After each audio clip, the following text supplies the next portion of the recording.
Good evening, Bournemouth fans, and a warm welcome to the second look here on Back of the Net, where we take a comprehensive dissection of yesterday's 3-1 victory at Carrow Road, spoiling the party somewhat for the Canaries after their promotion was confirmed earlier in the day. And, well, Norwich City, they would have been buoyant after their return to the Premier League at the first time of asking. So it was always going to be a difficult proposition for the Cherries. And after the first 15 minutes that we witnessed, not many a Boscombe fan would have predicted what actually turned out to be the outcome. So we've got the boys here to chat about the game, first of which is Jeff Hayward. Jeff, how are you? Pretty sexy. Oh, hello. Here we go. We got Tom Jordan here as well. Tom, you all right? I wasn't expecting that from Jeff. I'm not even going to try and match it, but yeah, all smiles. And we got Neil legs Dawson. You are, Tom. Neil Dawson's here too. You all right, Neil? I'm very good. Did he say sexy? Sexy. Sexy, right. That makes more sense, doesn't it, Tom? Yeah, a lot more. So, Jeff, I'll start with you. How was your weekend? You know, there are perfect days, aren't there? And yesterday was the perfect day. I mean, for football, don't mind anything else. Football, that's what we care about on this show, right? I mean, that was just about... Could you write the script any better than that for us yesterday? No, that's right. And Jeff said 6-0. It was the joy of 6, Tom. And it was under a manager that wasn't even meant to get the job. It's funny how things work out, eh? Yeah, it's crazy how football swings and turns. And, you know, I've been speaking to Jeff off air and just saying that, you know, it's mad that we've got 6 points off Norwich, 0 off Sheffield Wednesday. That describes our season pretty well. But, yeah, and after the first 15 minutes, which I'm sure we're going to, didn't see that come in. Results all went our way. It was just, like Jeff said, it was the perfect Saturday. And Neil, it's crazy how things change, because not so long ago we were all moaning and groaning, wondering whether we would even make the playoffs, and Bournemouth can actually secure their playoff place on Wednesday if we beat Millwall and Reading lose at Luton, who, let's be fair, turned over Watford. So it's going to be a difficult match for the Biscuit men. It could all be confirmed, Neil. It could, and I think we've hit a run of form at the same time that everyone else seems to be dipping off their run of form. So yeah, it's difficult. You don't want to tempt fate, but we would certainly be going into the playoffs in a better shape than the ones that are coming into it with us. Yeah. So Norwich City then, Jeff, an unchanged side. But firstly, I suppose we've got to pay tribute to the Canaries, who've just been relentless all season, haven't they? And well deserved. They've won so many games by the odd goal this season. I've lost count. You know, they don't annihilate teams, but they win 1-0. They win 2-1. They've won a couple 3-2, and you know they've got some quality in that team. The spine of it is pretty much the same team that went down, but Pukki's a really good finisher. Buendia's a creative genius, as we saw. We'll talk about his defensive work later as well. And Cantwell, you know, he's a live wire, and that Krull at the back as well.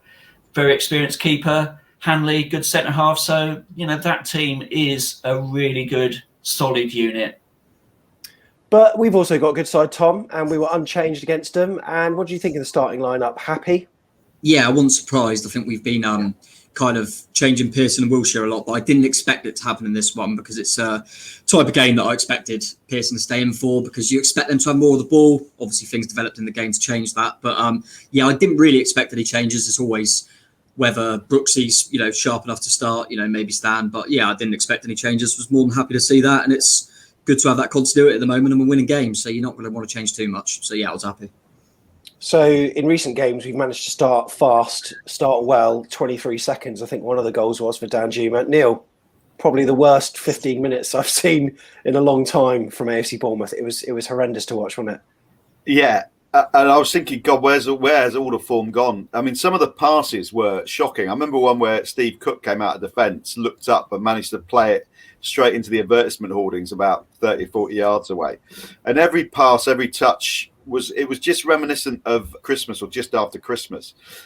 It was like we weren't seeing the side we'd seen in the recent weeks. I mean, Norwich were going to be bang on it. They'd just been promoted. They come out. I know they're playing at home without a crowd, but they're still playing at home. They're going to have that verve that we had when we went to Charlton that year. But even so, we were not at the races, were we? Not at all, Jeff. It didn't start too well, did it? And me and you both had our head on our hands after 3-4 minutes. Yeah, the sort of familiarity of people conceding possession really cheaply, it was happening all over the pitch.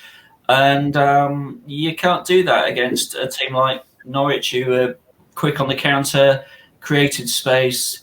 Pookie, what an intelligent piece of running that was, from right to left. And he picks up the ball, cuts inside, Kelly's out of position, the midfielder invisible. And I thought for a minute we'd snuffed it out. But then Buendia makes a really good, intelligent run.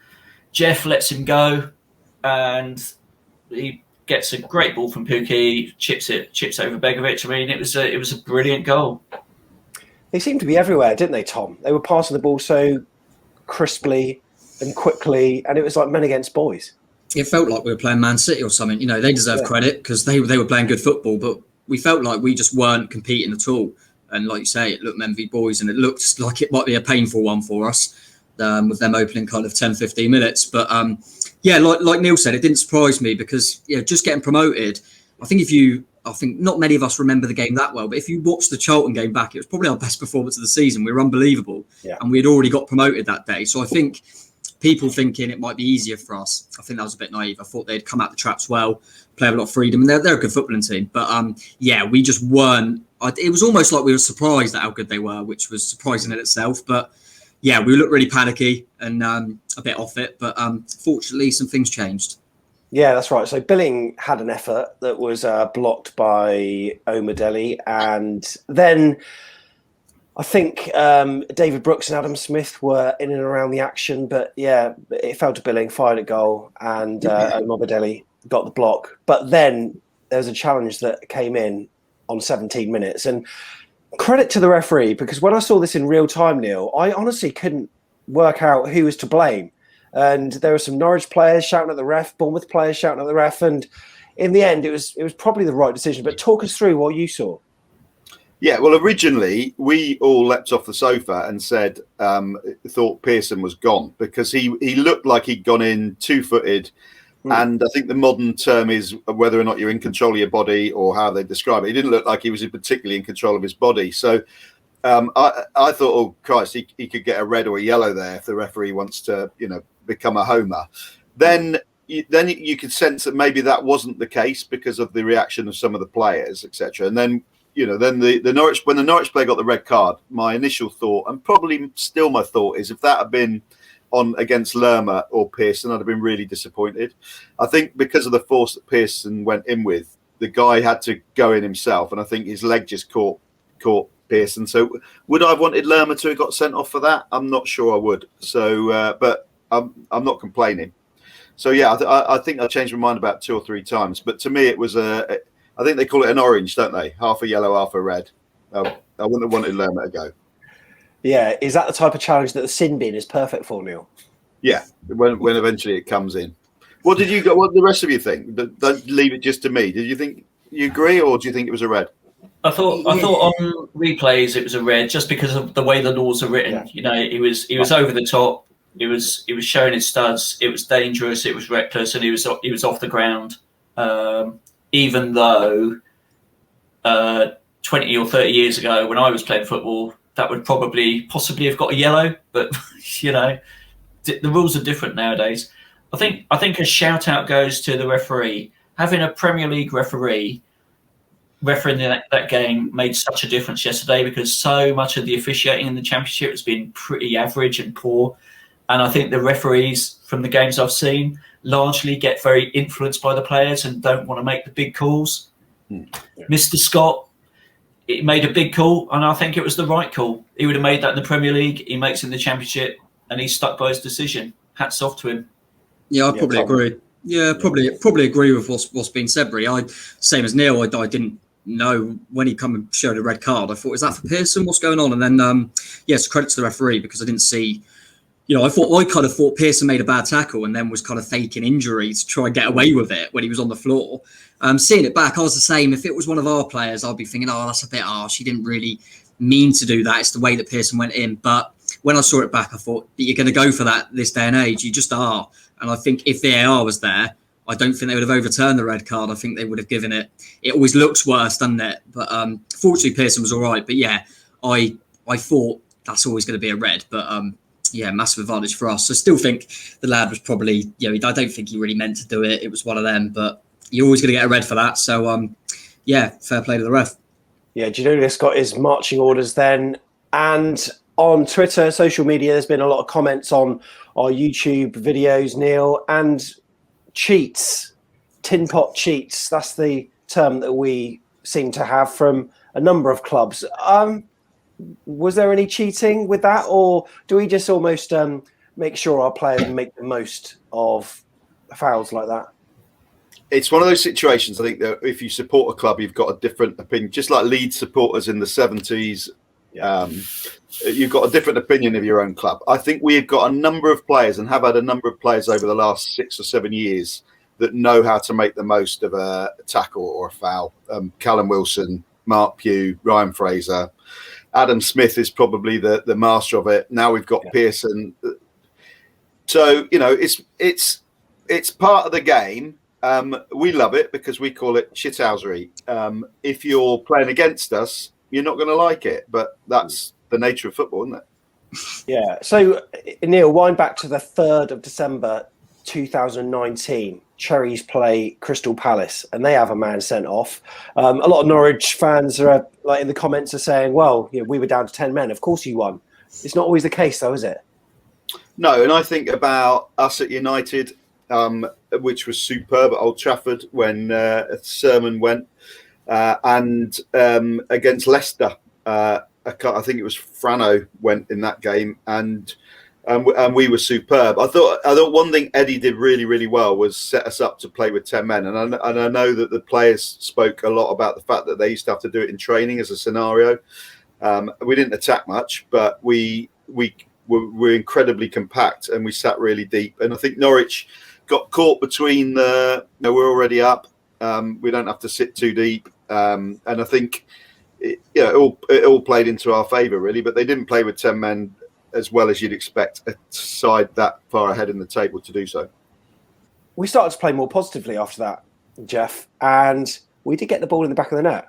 And me and you celebrated like mad. And then, obviously, we were watching without the commentary, so we weren't aware when we were doing the watch-along what was happening. We thought, surely Danjuma's first run wasn't offside. Little did we realise that Dom Solanke got a touch when he really didn't need to get that touch. Oh. He blames the natural striker in him got the better of him. Have you seen that? Yeah. Natural striker. All of a sudden, he's a natural striker. Yeah. Right. I mean, just madness. Generally, though, I felt that we adapted better to playing 11 against 10 than they did playing with the 10. I think they didn't really know what their game plan was.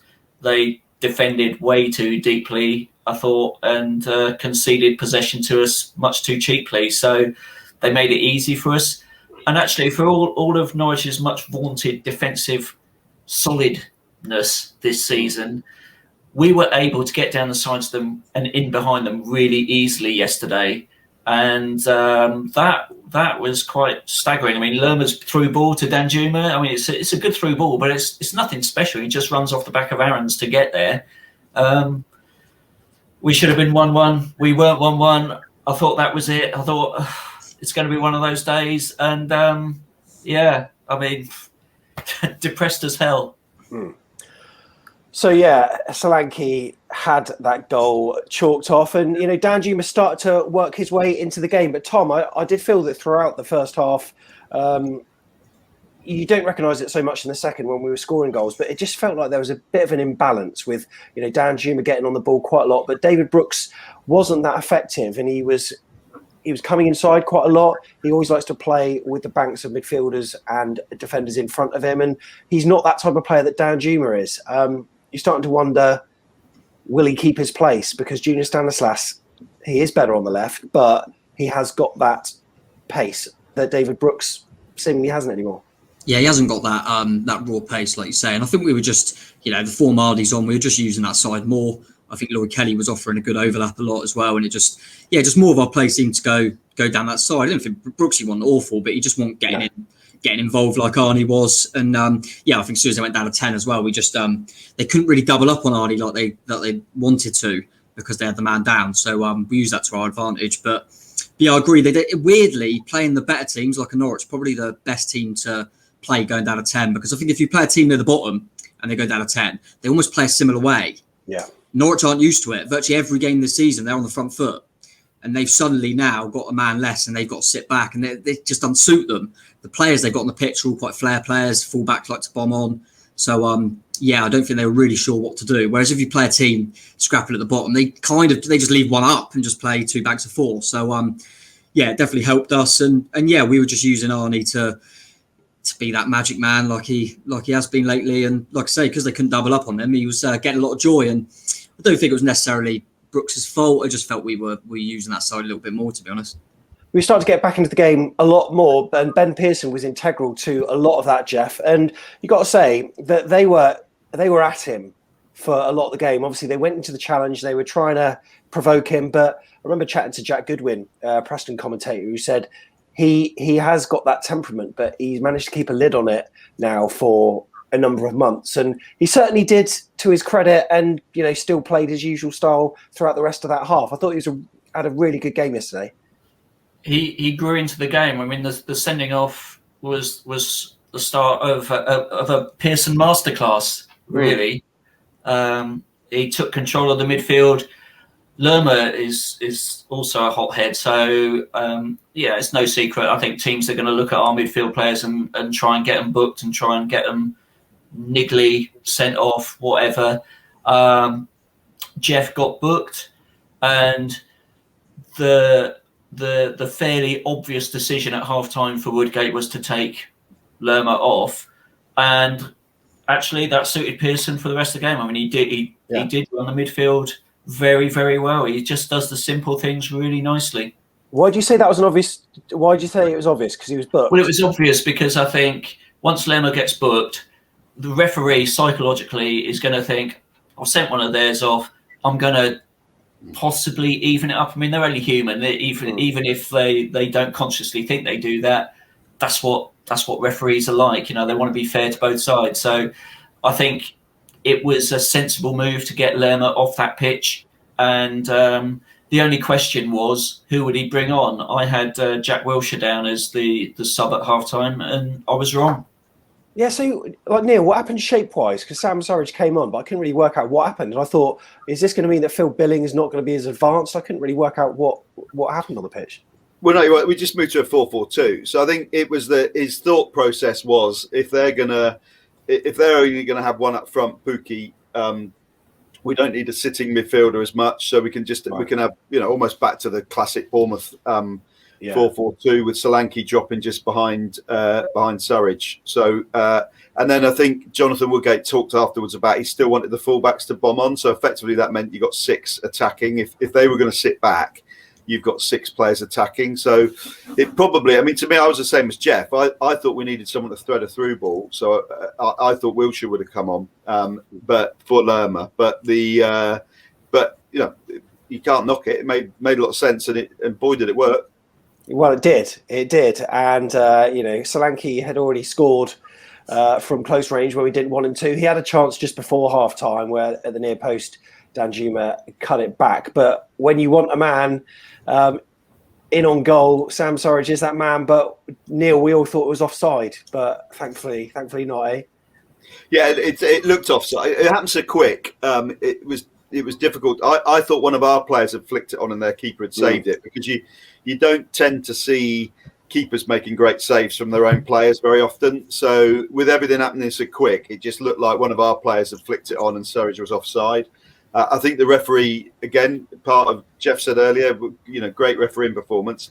He'd seen it, so he went across to check with the linesman, what did you actually give the offside for? Did you give it for Surridge's position when the cross came in, or did you give it for when he scored? And the linesman would have said, well, I gave it for when he scored. And then the referee allowed the goal because he knew the final touch before that was from a defender. So it was all really good class officialdom, just sentence I don't say very often in my life. Fantastic. And fair play, because I'm not a massive fan of Surridge and Solanke playing together because I just think they're too similar. But I guess Surridge is potentially a better goal scorer from crosses and simple things. He didn't do a lot else, did he, Surridge? But it was what he did do was crucial. And whilst it wasn't a direct assist for Danjuma, Tom showed his quality yet again on that side. He can be such a danger, very unpredictable. Yeah, definitely. Yeah, he can go both ways, can't he? And he was tying the fullback, Aarons and Buendia in knots, really. But yeah, I think it was, like we said, it was a positive change. I was exactly the same. Probably would have went for Wilshere. I think Lerma made the decision, whether it would be Pearson or Lerma. He was going to take one of them off or even Billing, and go to take one of the midfielders off. But Lerma's yellow forced that. But yeah, I think it was either get Jack Wilshere on because you're going to have all of the ball and hope he does something, or like Woodgate said, I wanted to keep the fullbacks bombing on. So if you're going to get more balls in the box, you might as well have another body alongside Dom Solanke. So worked well. And yeah, Surridge is a player that's not technically the greatest, but he does seem to just get on the end of things, doesn't he? He can poach and cause a nuisance. And it was a massive goal in the game because I think when you play against 10 men, you come out that second half. If we had gone 10, 15, 20 minutes, it would have just been a real slog. But getting that early goal, it just changes everything. And suddenly you think you can win the game. So it was a massive goal. And yeah, it was coming down Arlie's side. And it's Max Aaron's best right back in the league. Got absolutely destroyed. He got destroyed all game. The really pleasing thing, I mean, having watched us play over the last couple of seasons, was just how well we got behind them. I think that influenced the decision to put Surridge on, because the problem with just having Solanke in the box is that sometimes those crosses coming in, you're only aiming at Solanke, and he's not a natural to make that sort of near post run that sometimes our players need, because we all know how much we underhit crosses, right? And I think having another player in there, Surridge, another target, means that you're forcing one to go near, one to go far. And it just gives us more opportunity. And because Danjuma in particular and Kelly was so good at getting behind Aarons and Buendia, we needed more bodies in the box. And it was a brilliant call. Jonathan Woodgate, take my hat off to you. I'm sure we'll talk more about Jonathan Woodgate as time goes on. But Neil, then there was a crazy 2 minutes where Norwich were millimetres away from retaking the lead, with Buendia turning on a sixpence on the edge of the box. And, from one particular angle, it was going in, it's going in. Oh, it just goes wide. And it's like, thank God he's got that curl on it for us. But then Danjuma does his thing. Talk us through that goal. I mean, bloody hell. Unbelievable. It was incredible. I mean, he was. Like Tom said, he was absolutely giving Max Aarons a game to forget, and just those little flicks that he was doing over his legs to beat, where it looked like he was going to nutmeg him, and then he just flicked it over his standing leg, was absolutely brilliant. So it started with one of those from the flank. I didn't realise until I watched the replay just how far back down the pitch and far out on the flank he was when he got the ball. He really came in a long way. He kept coming in. When he shot it, and I think this is what fooled Tim Krul as well, 9 times out of 10 in that position, you go for the far post. You go for a curl towards the top bins of the far post. The fact that he came back across himself, it was quite an unusual kicking motion that he had when you watch it back. He kind of stabs it from almost behind him. Yeah, there's no backlift.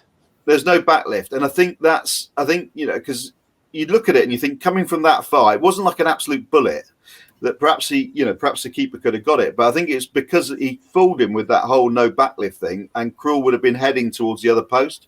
But it was his best goal for us, and a moment of absolute beauty. And I always think with these things, what a shame there's not crowd in there because if ever there was a goal that needed an away section leaping in the air, it was that one. But brilliant, absolutely brilliant.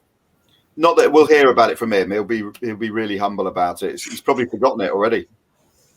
Should he be on that plane, Tom, for Holland? Get him on the plane. I'm telling you. I remember I used to always say that one of the best players I've seen in the Bournemouth shirt was Nathan Ake. Not even the best Dutchman, was he? Unbelievable. No, it's incredible to see him doing it. I mean, he got a bit of ridicule from quite a few fans from some of the things he said. But if he's doing that on the pitch, you can't argue with it.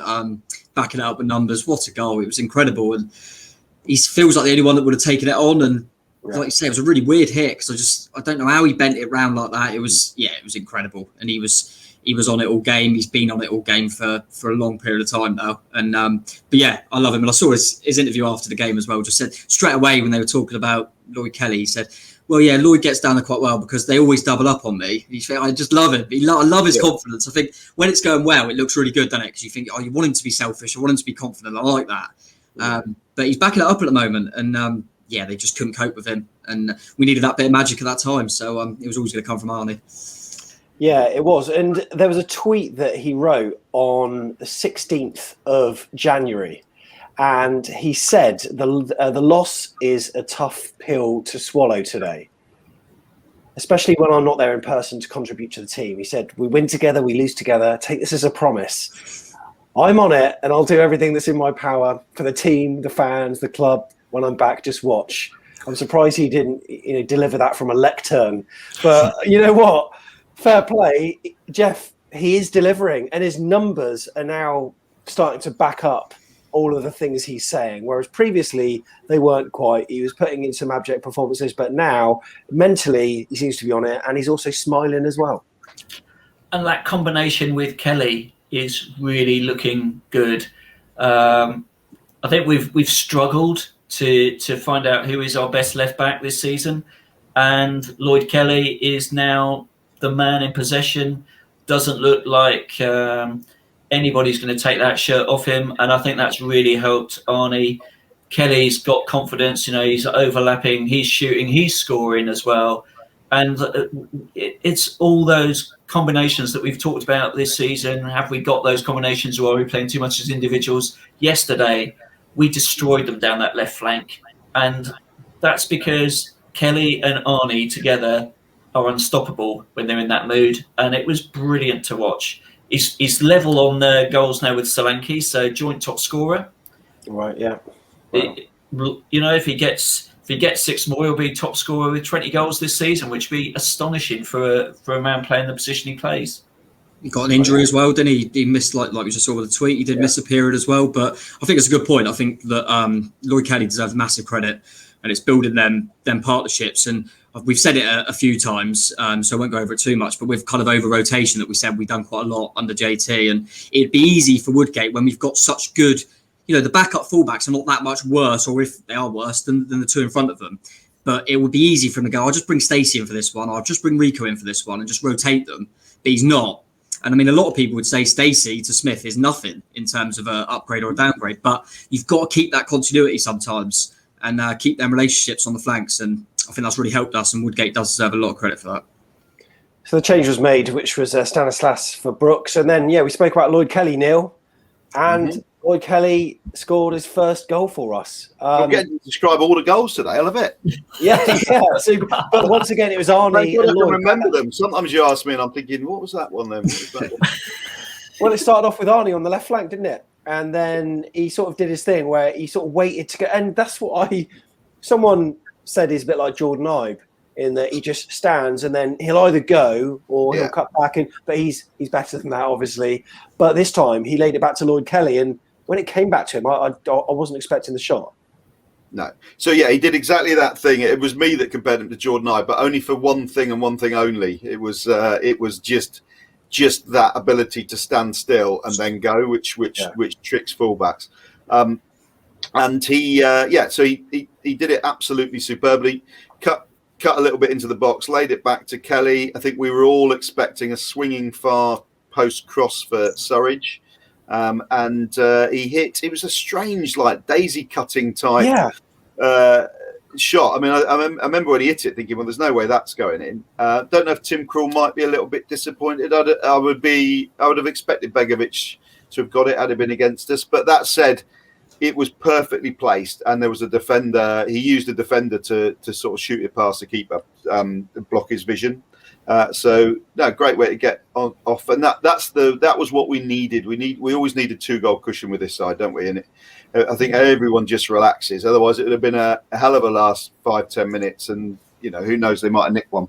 There was a real relief on Woodgate's face. There's a good clip when Kelly scores, and I think he's almost saying give it, and then when he scores, you could just see the relief of that third goal. And I think we were all the same. But I agree. I felt Tim Krul went down really late, and it almost, whether it was like Neil said, went through a body, and he almost didn't see it till late. He went down really late, and I think if he had judged it earlier, he might have got to it. But yeah, great for Lloyd. On the champagne before the game.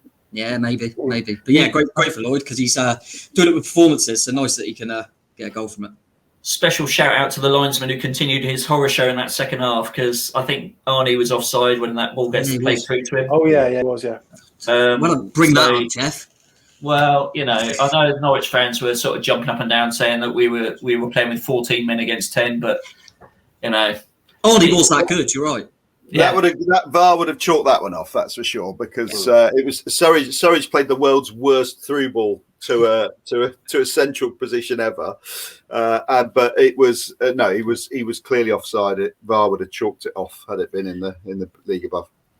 I think the interesting thing from a Norwich perspective, if you're moaning about the result yesterday and being outfought whatever, look at your stats. You had one shot on goal, and that was in the 5th minute. That was actually on target. Begovic didn't have to work at all really during the game. I know Buendia had that shot that went just past the post, but actually going forwards, you didn't create that much. And I think it's natural. I was listening to Talk Norwich City podcast, and it is natural to take your foot off the gas a little bit. I don't care what people say, but look, they had won that. Well, not won the league. I mean, they will win the league, but they had secured promotion. Oh, how important was it to them, Jeff, to actually get the 3 points? They took Pukki off. They took Buendia off. Their main attacking threats they conceded after our second goal. I think it was before we got the third. So you kind of wonder whether what's more important to Norwich now is the game they've got on Tuesday, where they obviously want to win the title. They probably will win the title. If they beat Watford, they'll certainly win the title. And that game is Tuesday, so I'm pretty sure he was saving them for that, really. Game over. A few players we haven't mentioned today, one of which I think Neil probably deserves some credit. Steve Cook, 350 league appearances by the sounds of it, and didn't really put a foot wrong yesterday. I mean, I think him and Lloyd Kelly might want to work on that relationship where Pukki just poked the ball between them. It was very similar to another goal that we conceded against Reading, I think, in the first half, where him and the fullback got caught out with a ball, just between him and then the run in behind. But, aside from that, I think he was a true leader yesterday in 350 games. No mean feat, is it? No, and not only did he not put a foot wrong, but he didn't put a hand wrong, which is always a benefit when he plays at Carrow Road. So that was good. I've always loved Steve Cook. I know he went through a little period of the odd dodgy back pass around about probably his 50th to 100th appearance mark, but he's just such a superb player. When he retires or moves on, we'll miss him incredibly because He's like a quicker, fitter version of Tommy Elphick was in the Championship for us. He throws himself in the way of everything. He won't let anyone in the side let up. He is a true leader. And sometimes I just think you just got to applaud a moment of brilliance. And that goal from Norwich was a moment of brilliance. I don't think they could have closed that gap down that he flicked it through. But no, superb character and player. Yeah, absolutely. And like you say, no handball antics, so pretty good. So there we are, 3-1 then, and really decent result for AFC Bournemouth, and it makes it 6 in a row. Woodgate, Neil, proven himself. Inspired decision from the board, eh? Yeah, looks like it, doesn't it now? I'm not... who's to say? I think when you look at what he's done, he's done, Tom said earlier, he's put a settled side out. Right, so he stopped the rotation. He stopped the 5 at the back. He moved to the 4-3-3 that everyone could see with Danjuma. He wasn't right playing wide of a 4. He doesn't do the defensive work. That's freed him up and Brooks up to be less defensive. So he's found the right formation. He stopped messing around with the personnel coming in and out. And I think through that, the team the squad is so good that they were always going to win football matches if those two things were applied to them. And when you start winning football matches, all the bits we were worried about, like the body language, the not celebrating goals, all of that starts to come flooding back. And we're now playing like the personnel that we've got in the club.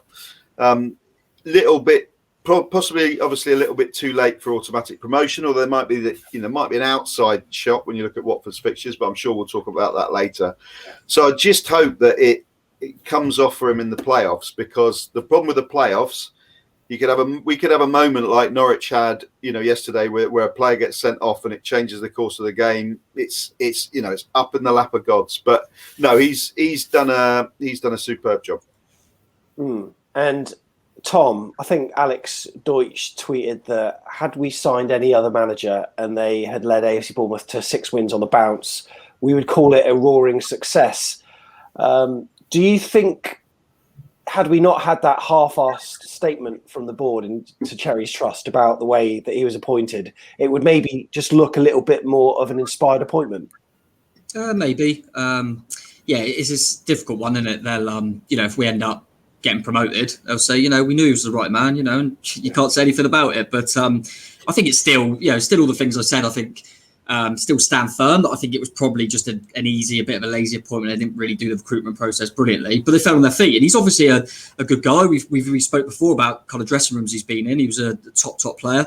And he's obviously done all his coaching and things like that. And like Neil said, look at the players. I mean, I would like to think any of us forwards, if the players decided to turn up, probably get top 6. I mean, for all Jason Tyndall's kind of failings and the bad run we went on, he was never outside the top 6, even with that, because the players are that good. They're going to win football matches. But having said that, Woodgate's come in, like we said, settled team.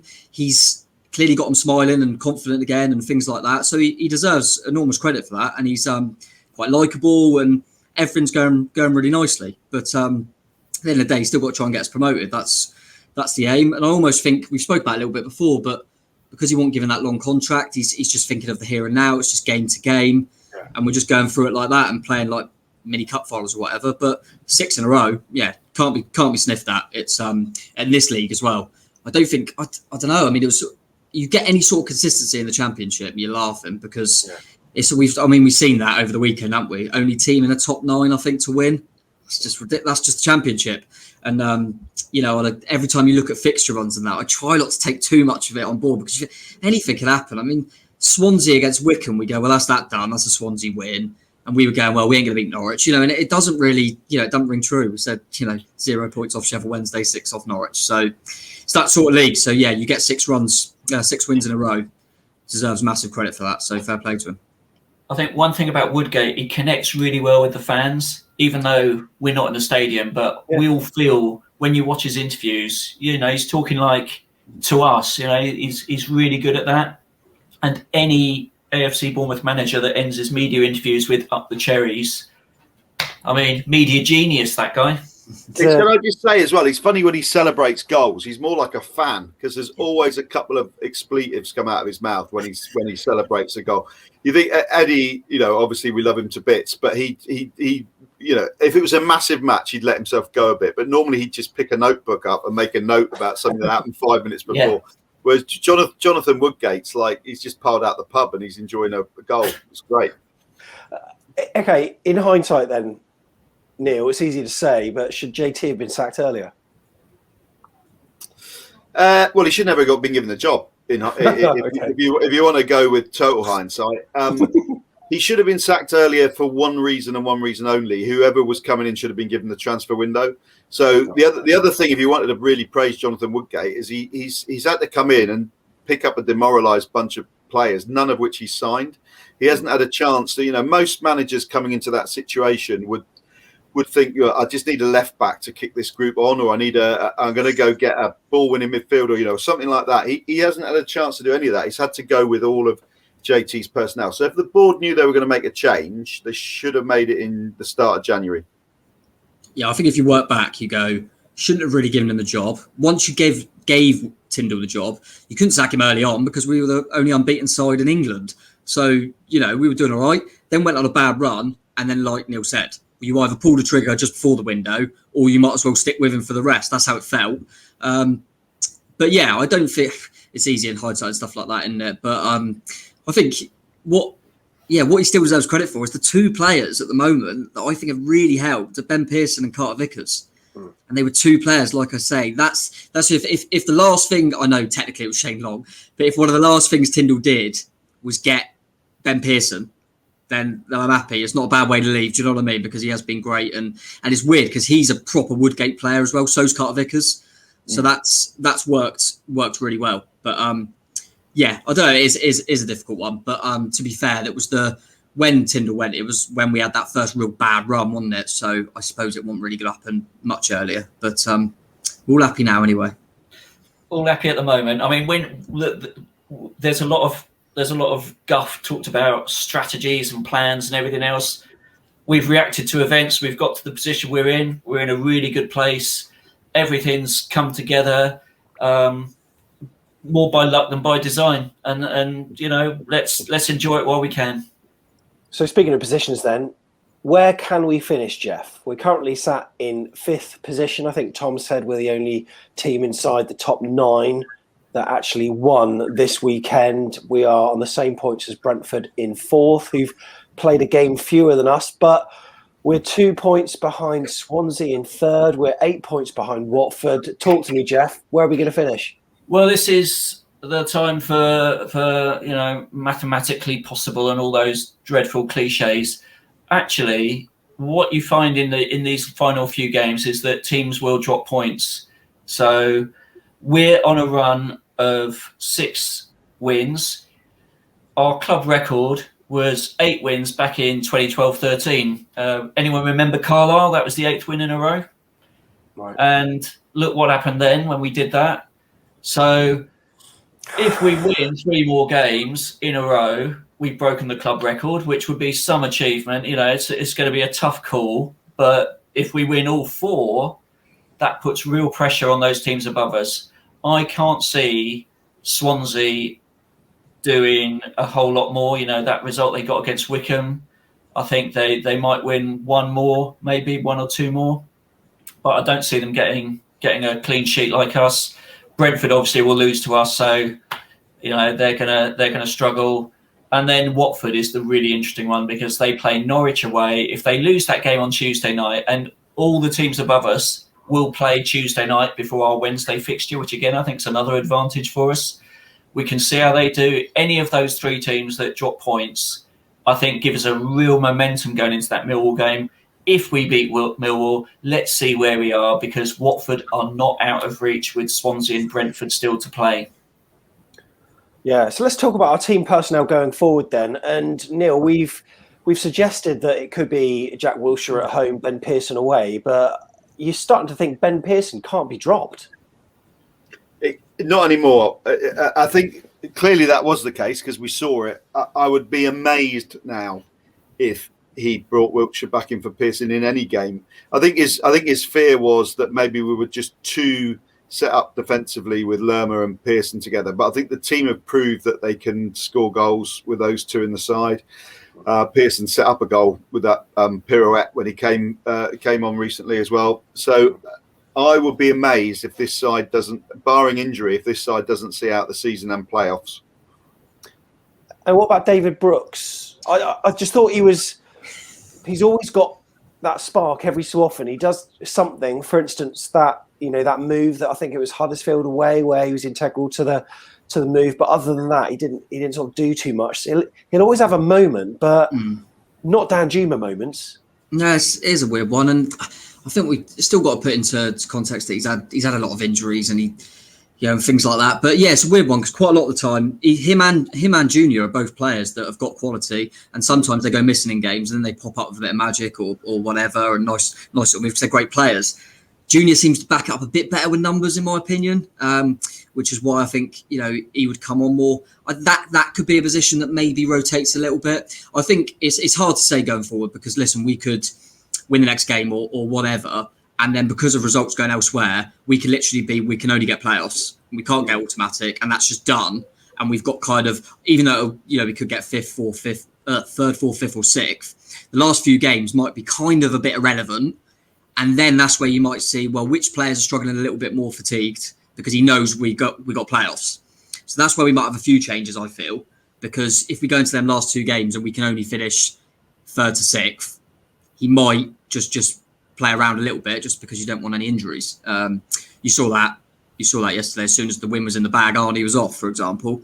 I think if we had to win them all, I agree. I think Pearson's going to stay in, but I think if there's a game, he might maybe Wickham, because I still think you've got to look at the game. And Ben Pearson's brilliant, by the way. And he's more than just a hard tackling midfielder. He's got a lot more about him. But I think you've got to look at the opposition. I think Woodgate's done that really well. And looking at the fixtures we've got to come, Wickham might be one. It depends because they might be down. But they might be one where we might have a lot of the ball more than in the other games. So maybe more of a shout for Wilshere in that one. But to be honest, I mean, just having Wilshere as an option going into the playoffs would be good. What does everyone think? If we just said, for argument's sake, we win all 4 of our games, we win them all. So we go 10 unbeaten, 10 wins in a row, we win every single game. Do we get second? Do we think? Because I think if Watford only get 4 points or less, we would, if we won every game. Watford have got Swansea, Norwich, Brentford. Who else they got? Millwall. They might lose a few of them. They might. If we had 3 points more. Yeah. If we had beaten Barnsley. This is when you start looking back at some of the stupid games, like the Lutons at home and the Sheffield Wednesday. Jesus, you look back at those, because if we had 3 points more, I think we'd do it. I think 8 points is a massive gap to make up over 4 games. No matter how hard Watford's run is, they won't lose all those games. They won't lose them. I think they might draw more than they win, though, and points. If they lose to Norwich is the key, right? If they lose that game on Tuesday night, that puts them under real pressure. Swansea and Brentford are going to be gunning for them because they want to go up, and I think those games might end in draws, and then it's all down to that Millwall game whether they can win it or not. I think it's quite a nice position for us to be in because, from Woodgate's point of view, you go, we're not expected to, because we're relying on other results. Just win. If you win your 4 games, see what happens. So if we just keep winning, and you just see what happens, but don't let it be a bit that when you drop points in the last 4, go, if we had won, we would have got second. You don't want that. I think the thing is, they just lost to Luton, Watford. If they then lose to Norwich, it starts going up here a little bit. We've lost a couple of games, and that's the thing. Watford are a good team, but once you lose a couple on the bounce, then you're looking over your shoulders. I mean, they were looking at Norwich. Now they're thinking, oh my God, we're going to let these back in. And I think, honestly, we're just beating Norwich. We're all in a good mood, but I think Watford will have enough. I'd like to think we're more than capable of winning the 4 games, but still an ask to win all 4.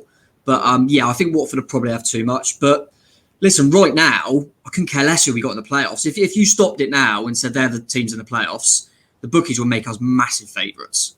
Yeah. Massive favourites, because not only with form, but squad, everything would say Bournemouth have got to be the favourites here. So, even if we're in the playoffs, you'd like to think you never know what happens in one-off games and stuff like that. But starting to feel a little bit confident, which I'm not sure about, but I think we're going up.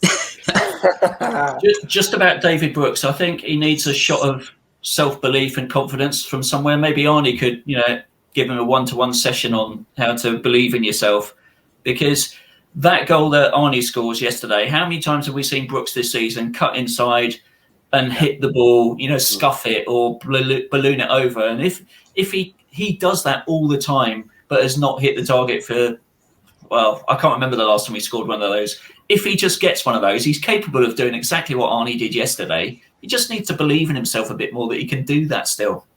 Yeah, I remember, was it really early in the season? I think it might have been Birmingham away. I was on a Birmingham kind of channel doing a thing, and they were just saying, well, we just couldn't cope with Brooks, like he's best player in the league and all this stuff. We all know he's got it in him, and I think what's interesting is we've been fortunate enough to speak to a few ex-players and stuff. And I remember speaking to Frano, and we said kind of who's the best player you've kind of played with and traded, and he just said David Brooks without hesitation. Yeah.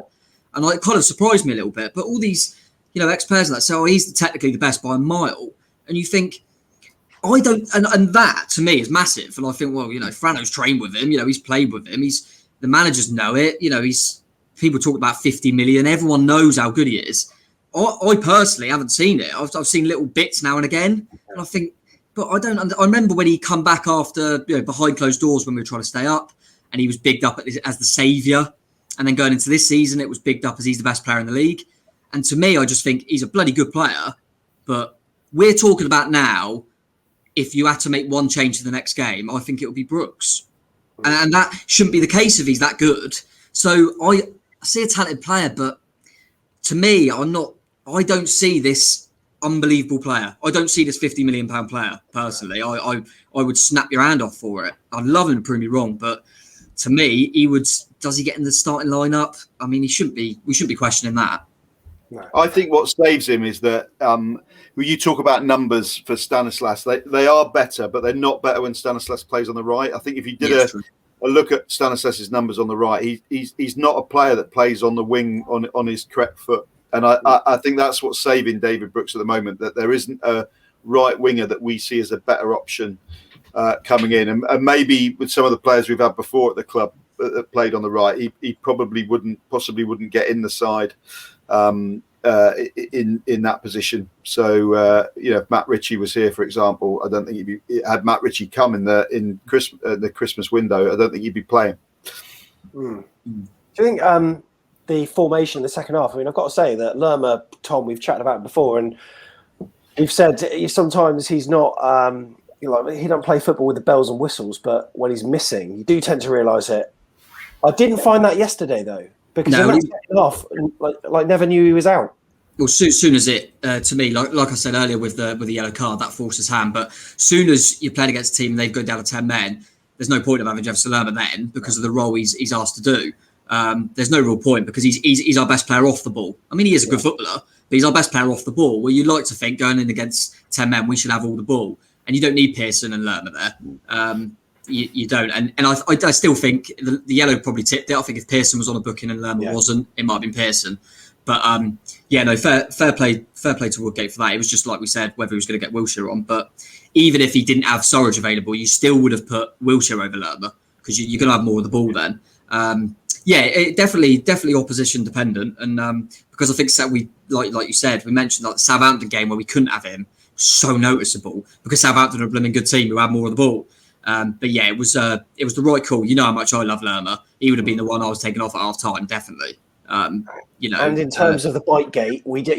The club still hasn't heard anything, so I just presume it's gone away. I mean, I heard a few murmurings about the end of the month. Yeah, so did I, but apparently not. As of 2 weeks ago, the club's heard nothing, and this is from an informed source. And I thought it's a case of you usually hear something, one way or the other. Yeah. I just hope it don't come back to bite us. It's been nearly half a year. It's been 5 months and 15 days since the actual incident happened, which was 3rd of November or whatever it was against Sheffield Wednesday. And then he got charged on the 22nd of December, so over a month later, and it's still rumbling. It's got to have gone away. It's got off. And I remember when we were speaking, we've said about kind of that window, and we said, did we really? I mean, Pearson's been great. And we obviously got Wilshere in before. That wasn't an area we really needed to strengthen. And in the back of my head, I was thinking, was Tyndall worried about this Lerma thing and thinking that's why? Because he didn't know Lewis Cook was going to be out for the season. No. I was very surprised we went for Pearson and Wilshere. So my thought was that, they're waiting for Lerma to get this ban. But it's just gone away. And we've seen a few angles. There's nothing, I can't say he definitely didn't, but there's nothing conclusive enough to be able to give him a ban in what I've seen. It's Jefferson Lerma. I'd like to say he definitely didn't, but he probably would have bit someone if he wanted to. I don't know. But it seems to have gone away a little bit. I'll be very surprised if it suddenly, and it would look really harsh if they suddenly went, we got into the playoffs and they went, no, we're charging him. He's not playing in the playoffs. Hang on a minute. You've had 5 months. We could have had him back by now or whatever. But it seems really weird. It has just seemed to have gone away, but like you say, you would have thought you would have heard that no extra charges, but who knows? Well, 3-1 victors then at the champions elect. Let's be fair, they're going to win the league, aren't they? Pretty good result, and Bournemouth make it the joy of 6. Can it be 7 against Millwall? We certainly hope so. It's been a pleasure to have your company tonight, guys. John? I'll cut that. Where's John? He didn't say much. Yeah. Tom, thanks very much. Up Cherries. Jeff, it's been a pleasure. Up the Cherries. And Neil. Cheers, mate. Cheers. See you soon. And it's been a pleasure to have you watching us. Thanks for the comments. Preview is going to be out in the next couple of days as well on YouTube. So do remember to like and subscribe. But until then, enjoy the start of your week. Up the Cherries.